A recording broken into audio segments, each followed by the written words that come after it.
میزان تاثیرگذاری پدر و مادر بر شخصیت فرزند چقدر هستش؟ در سالهای نچندان دور حرف اول و آخر رو در تربیت و شکل‌گیری فرزندان با پدر و مادرها بود. بچه‌ها تقریباً کپی و ادامه دهنده شخصیت والدین خودشون بودن، اما تغییرات به این بخش هم رسید.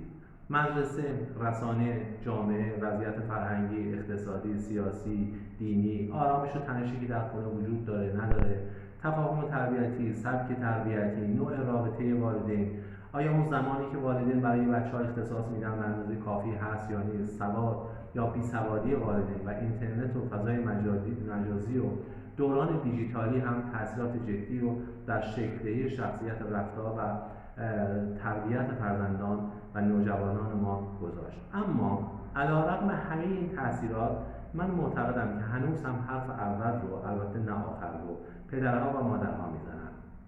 کودک از والدین خودش الگو برداری میکنه، خوب یا بد، درست یا غلط.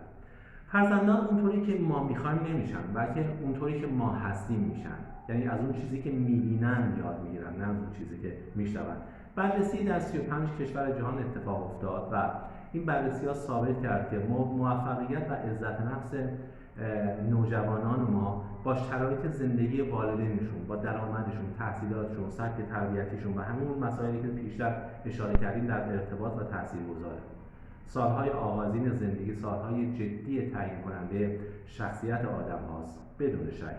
رفتار بچه ها، احساساتشون، افکارشون، اخلاقمندیشون، اعتقاداتشون، رفتارهای جنسیشون، بازیهاشون، هدفمندی و انگیزشون برای الان و آینده، سبک پوشش، تغذیه، مهارت‌های زندگی، همه اینها رو ما در دوران کودکی که بچه در حالا خانواده متولد شد و بزرگ میشه، پایه‌هاش ریخته میشه، شروع میشه و سپس در جامعه تکمیل میشه.